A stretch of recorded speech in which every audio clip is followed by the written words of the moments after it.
దేవుని మహాకృపను బట్టి ఇంతవరకు 6 మాటలను మనం ధ్యానించాం. మాట్లాడిన ప్రతి ఒక్కరికి ప్రభు పేరిట ధన్యవాదాలు తెలియజేస్తూ ఉన్నాను. మంచిది. చివరిగా యేసుక్రీస్తు వారు మాట్లాడిన మాట లూకా సువార్త 23వ అధ్యాయము 46వ వచనము. అప్పుడు యేసు గొప్ప శబ్దముతో కేక వేసి, తండ్రి, నీ చేతికి నా ఆత్మను అప్పగించుచున్నాను నేను. దేవుని నామానికి మహిమ కలుగును గాక. హల్లెలూయా. ఈ గొప్ప శబ్దము అన్న మాట 4వ మాటలో విన్నాం.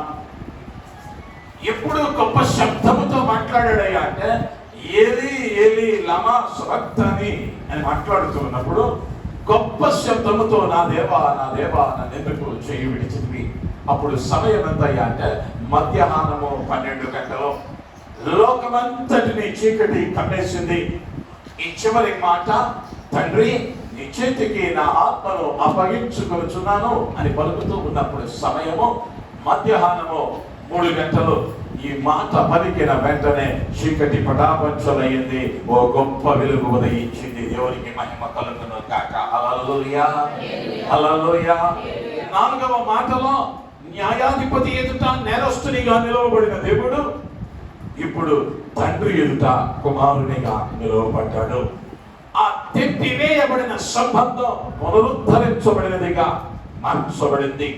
అంత మాత్రమే కాదు, చరిత్రకారుడైనటువంటి ఆల్ఫ్రెడ్ అనేటువంటి ఆయన రాసిన పుస్తకం ప్రకారం ప్రతి యూదులలో తన బిడ్డలకు సాయంకాలమున ఒక ప్రార్థన నేర్పించింది. ఆ ప్రార్థన ఏంటయ్యా అంటే కీర్తనల గ్రంథం 31వ అధ్యాయం 5వ వచనములో మనం చదివితే, నా ఆత్మను నీ చేతికి అప్పగించుచున్నాను యెహోవా సత్యదేవా. చదవండి. నా ఆత్మను నీ చేతికి అప్పగించుచున్నాను యెహోవా. అయితే యేసు ఇక్కడ ఏం మాట్లాడాడు అంటే, తండ్రి, నీ చేతికి నా ఆత్మను అప్పగించుకొనుచున్నాను. ప్రతి యూదుల తల్లి తన బిడ్డ పడకకు వెళ్లే ముందు నేర్పించే ప్రార్థన, అయ్యా నేను ఇప్పుడు పొరటబోతూ ఉన్నాను, నా ఆత్మను నీ సంరక్షణలో ఉంచు.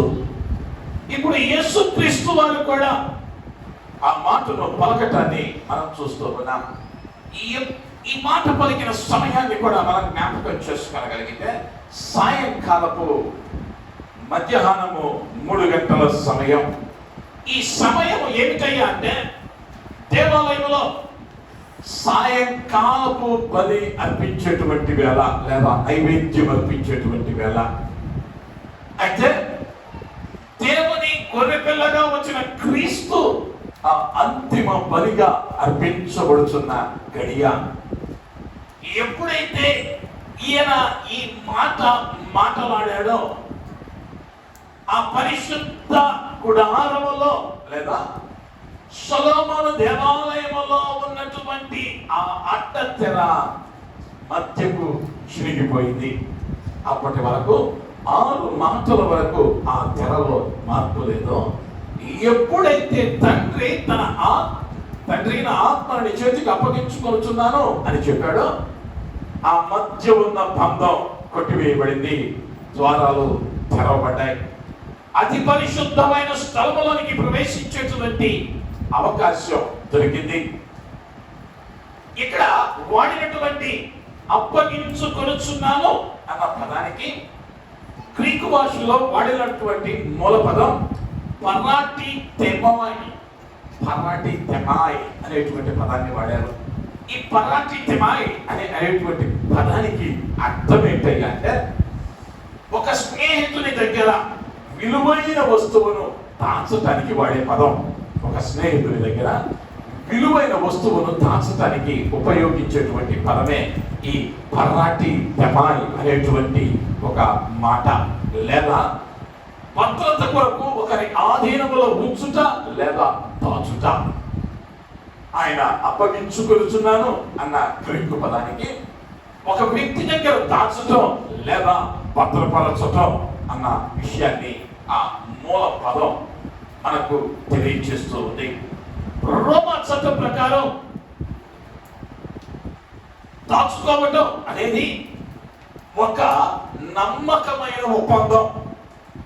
ఎప్పుడైనా మనం దాచుకునేటప్పుడు ఒక బ్యాంకులోనైనా డిపాజిట్ చేస్తూ ఉన్నామంటే ఆ బ్యాంక్ నమ్మకమైందా లేదా చూస్తాం.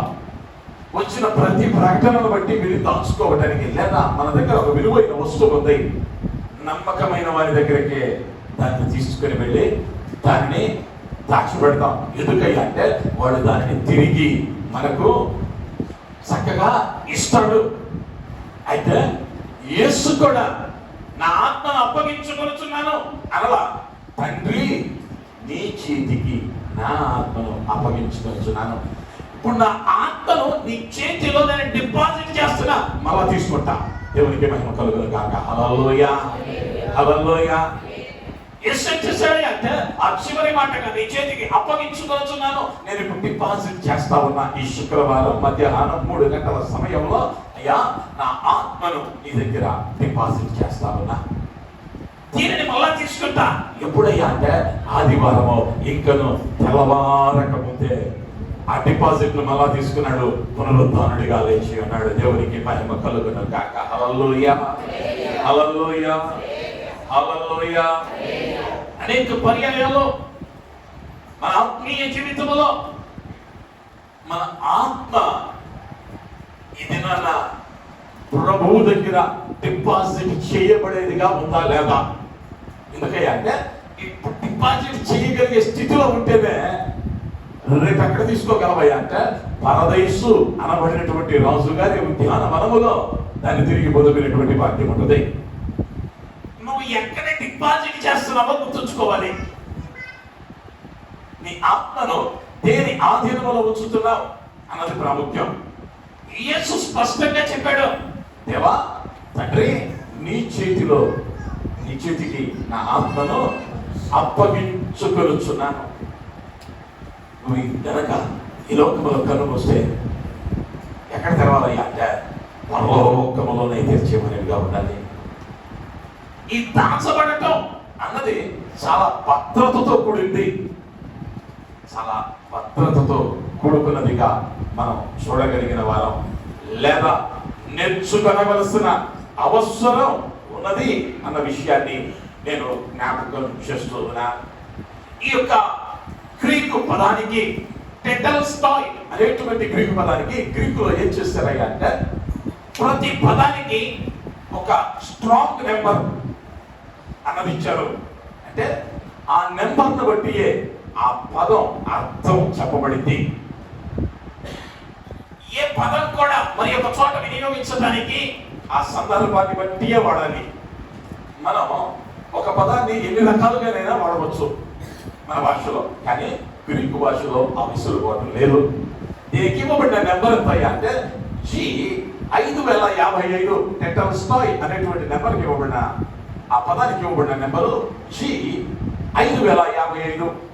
దీని అర్థం మార్చడానికి పదంలో గ్రీకు బైబిల్ కనుక మీరు కూడా చూస్తుంటే నా మొబైల్లో నేను ఈ మధ్యకాలంలో ఈ ప్రత్యక్ష గుడాలను ధ్యానిస్తూ ఉన్నప్పుడు ఆ గ్రీకు బైబిల్ డౌన్లోడ్ చేసుకోవడం జరిగింది. దాంట్లో ప్రతి మాట పక్కన ఒక నెంబర్ ఉంటుంది. ఆ నెంబర్ ఒక అర్థం ఉంటుంది. ఆ పూర్తి అర్థము ఆ వచనానికి సరిపోయింది. ఇక్కడ కూడా ఆయన అప్పగించుకొనుచున్నాను అన్న చోట ఈ టెటెల్స్టాయ్ అనేటువంటి పదం 3 అర్థాలు ఇచ్చింది. ఒకటి, ఒక పని విజయవంతంగా ముగించటం. రెండవది, ఒక ఆజ్ఞను లేదా ప్రవచనాన్ని నెరవేర్చుట. ఈ రెండింటికి కూడా ఇచ్చిన స్ట్రాంగ్ నెంబర్ ఎంత అంటే 5048 ఇచ్చారు. ఇక్కడ అర్థం మారింది. కానీ టెటెల్స్టాయ్ 5055 ఇచ్చారు. దీనిని ఏంటయ్యా అంటే బాకీ లేదా అప్పును రద్దు చేసి ఆయన ఇది డిపాజిట్ చేసుకోవటానికి అన్నింటినీ కొట్టివేశాడు. ఇప్పుడు ఎక్కడికి వెళ్ళామయ్యా అంటే ఆయన చెంతకు మనం వెళ్ళాం. ఈయన మనలను ఆయన సన్నిధికి రావటానికి మనల్ని యోగ్యులుగా చేశాడు అన్న విషయాన్ని నేను జ్ఞాపకం చేస్తూ ఉన్నాను. సమాప్తమైనది అని చెప్పిన తరువాత ఆయన ఏం చేశాడు అంటే తన ఆత్మను గాల్లో వదిలిపెట్ల, ఆత్మను దానిని దయచేసిన దేవునికి అప్పగించాడు. ఈ ఆత్మ రేపు మరణించిన తరువాత దానిని లెక్కడికి దేవుడు ఒకడు ఉన్నాడు. ఆ దేవుడు తప్పక ఇచ్చిన వాడు, ఇది ఇవ్వబడింది నీకు ఆయన సిలువలో కార్చిన రక్తం యొక్క ప్రతిఫలమే నేటి మన జీవితం. అయితే దాన్ని భద్రంగా ఉంచగలుగుతూ ఉన్నామా లేదా అన్నది ఆలోచించుకోవాలి. ఈ దేహము దేవుని ఆలయం. దానిని ఎవడైనా పాడు చేసిన ఎడలా నేను వారినే పాడు చేస్తాను. యేసుక్రీస్తు ఈ లోకంలోకి వచ్చాడు. తన ఆత్మను భద్రముగా తండ్రికి తిరిగి అప్పగిస్తూ ఉన్నాడు. దాని అర్థము పరాటి తెమాయి అనేటువంటి లేదా భద్రపరుస్తూ ఉన్నాడు తండ్రి యొక్క అన్న విషయాన్ని మనం గమనించగలిగిన వారమై ఉంటూ ఉన్నాం. నీ ఆత్మ తిమోతికి రాసిన 2వ పత్రికలో ఇదే పదాన్ని తిమోతి వాడాడు. 2వ తిమోతి పత్రిక 1వ అధ్యాయం 12వ వచనం.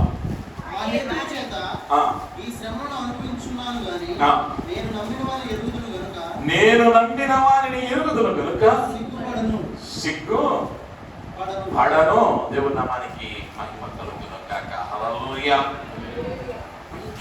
నేను ఆయనకు అప్పగించిన దానిని రాబోచున్న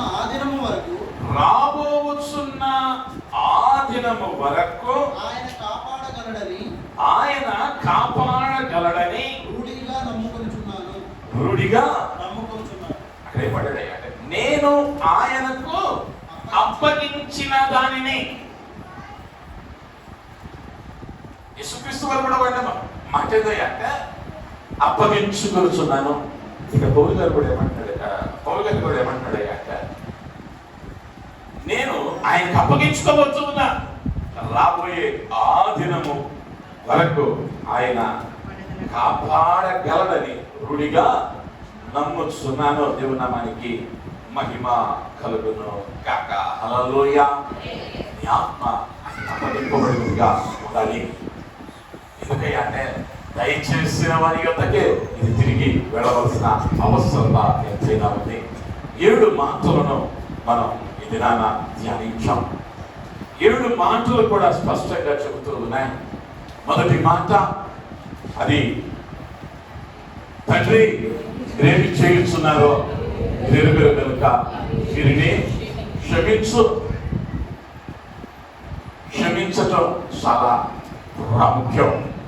ఇందువలే నీ పొరుగు వారిని ప్రేమించున్నాడు. రెండవదిగా మనం గమనించాం, నేడు నీవు నాతో కూడా పరవయస్సులో ఉందని నిశ్చయముగా చెప్పుచున్నాను. మనం ఆయనతో కూడా పరదైస్సులో ఉండేవారుగా ఉండాలి. ఇదొక బాప్తిసం తీసుకోవాలా. కానీ ఆ మొదటి మాట వినిన వెంటనే పశ్చాత్తాపానికి గురయ్యాడు. ముందు దూషించాడు, కానీ ఆ మొదటి మాట వారిలో పశ్చాత్తాపాన్ని కలుగు చేసింది. ఎన్నో సంవత్సరాలుగా ఆయన మాటలు వింటా ఉన్నాం. పశ్చాత్తాపంలోనికి మనం వచ్చామా లేదా ప్రశ్నించుకోవాలి. మూడవదిగా, ఇదిగో నీ కుమారుడు, ఇదిగో నీ తల్లి. సిలువలో కూడా తన వస్త్రాలను కోల్పోయినా, తనకు కలిగిన సమస్తాన్ని పోగొట్టుకున్నా మన బాధ్యతను మరిచిపోలా. నీవును నేనును ఆయన మనకు అప్పగింపబడిన బాధ్యతను ఈ లోకంలో నెరవేర్చే వారంగా ఎన్ని కష్టాలు వచ్చినా, ఎన్ని ఇబ్బందులు కలిగినా ఆయన కొరకు ముందుకు సాగే అనుభవంలో మనం నిలవబడవలసిన వారు. నాలుగవదిగా, అదేవా నన్నెందుకు చెయ్యి విడిచితివి. పాపములో ఆయన మీద మోపటాన్ని బట్టి ఆయన శాపగ్రస్తునిగా మార్చబడ్డాడు. తండ్రి చెయ్యి విడిచాడు. అంటే ఆయన అన్నాడు, విశ్వాసికి అవిశ్వాసితో పొద్దునే, పాపికి పరిశుద్ధుడైన దేవునితో సహవాసము లేదు. ఒకవేళ పాపంలో ఉంటే ఆయన చెయ్యి విడిచిపెడతాడు. జాగ్రత్త. ఆయన వల్లే పరిశుద్ధునిగా మార్చబడవలసిన అవసరం ఉంది. 5వదిగా లేఖనములు నెరవేరినట్లుగా తప్పిక కొనుచున్నాను. ఇది భౌతికపరమైన తప్పిక కాదు, నశించిపోతూ ఉన్న మానవాళి కొరకు ఆయన పడిన ఆత్మ నాదం లేదా వేదన. చివరిగా తన ఆత్మను భద్రముగా తండ్రి చేతులకు అప్పగించుకుంటూ, తండ్రి నా ఆత్మను నీ చేతికి అప్పగించుకొనుచున్నానని తాను వచ్చిన కార్యాన్ని ఆయన నెరవేర్చిన వాడు. తన ఆత్మను తండ్రి యొక్క డిపాజిట్ చేస్తూ ఉన్నాడు. అటు కృపను, అటు భాగ్యాన్ని దేవుడు మనకు దయచేయలాగా తమను వచ్చుతాం. చిన్న ప్రార్థన.